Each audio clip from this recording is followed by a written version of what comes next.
राजा M Phaeton की अद्भुत विजय के बाद उसकी पत्नी अलकाम तो जैसे संकट में आ गई। वो अपने पति के रक्तपात से इतनी दुखी थी कि अगर और थोड़ी देर होती तो शायद अपने आंसुओं से समंदर बना देती। अलकाम की शांति की कामना करने के लिए देवी हेरा के पास गई। उसने प्रार्थना की, हे देवी, मेरे पति का रक्तपात रोक दो, नहीं तो मैं खुद रक्तपात कर दूंगी। अब देवी हेरा ने अलकाम को आशीर्वाद दिया कि उसका दूसरा पुत्र ज्यूस का हिस्सा होगा और उसका नाम हरकुलस होगा। वाह! अब तो अलकाम की खुशियों का ठिकाना नहीं रहा। हरकुलस का नाम सुनते ही मैंने सोचा कि यह बच्चा तो बड़ा होकर सुपरहीरो बनेगा, नहीं तो कम से कम अपने दोस्तों का बोरिंग लाइफ तो मस्ती में बदलने का काम करेगा। लेकिन इफेक्स, जो हरक्यूलिस का बड़ा भाई है, एक तरफा प्रेम की पीड़ा से जूझ रहा था। अरे भाई, अगर प्रेम में ऐसा ही होता है तो शादी क्यों करते हैं? यह तो उसके और हरक्यूलिस के बीच टकराव को बढ़ाने का काम करता है। इफेक्स की भावनाओं का क्या? वह तो बस इसी दुख में चुपचाप कांप रहा था। फिर वह शानदार नायक हरक्यूलिस अपने साहस और शक्ति का प्रदर्शन करते हुए एक खतरनाक शेर को आसानी से पराजित कर देता है। वो शेर भी सोच रहा होगा, क्या गलती हो गई भाई, ये तो ऐसा लगा जैसे मैं अपने दुश्मन से नहीं, अपने ही नायक से हार गया।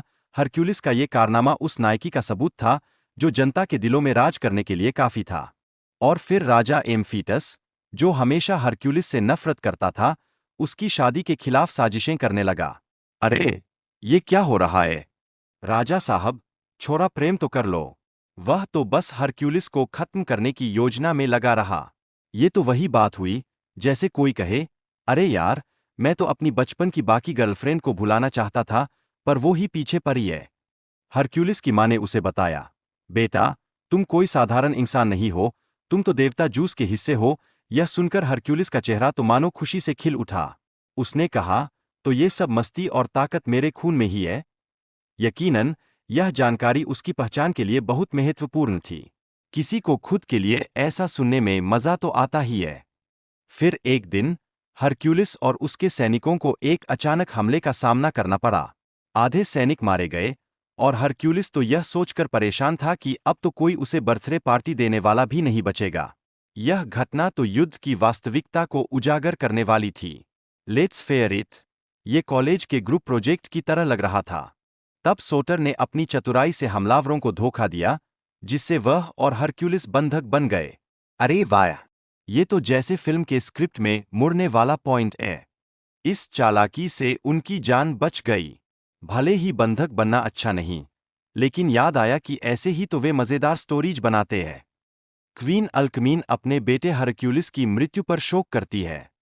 उनकी स्थिति उस पेंटिंग की तरह थी जिसमें मां अपनी संतान खोने का दुख सहन कर रही थी, और वो देवी हेरा से प्रार्थना करने लगीं। ये दृश्य उनकी मां की गहरी भावनाओं को दर्शाता है।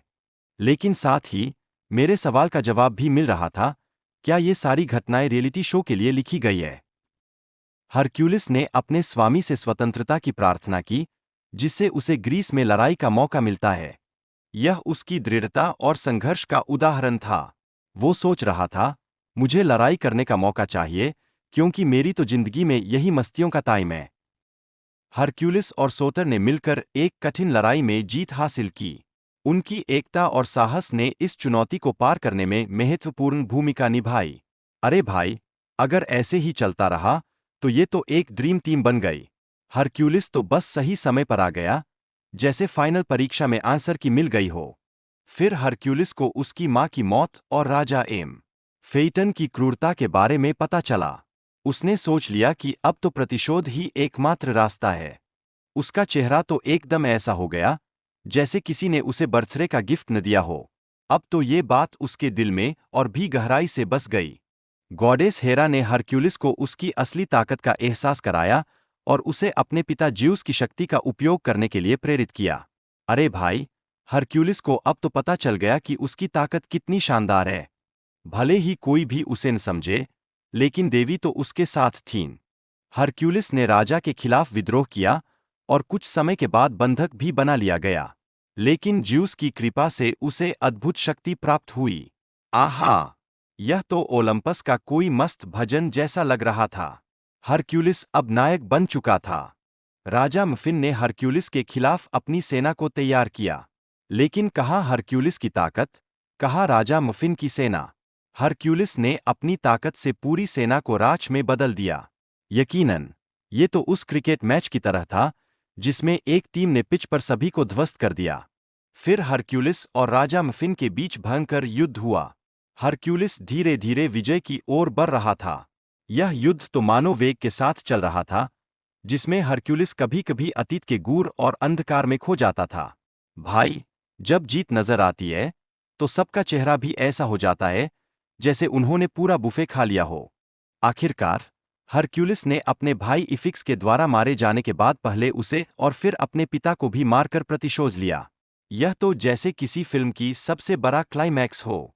हरक्यूलिस ने यह सोचकर कहा, मैं तो जीता, लेकिन भाई, ये सब कुछ तो आसान नहीं था।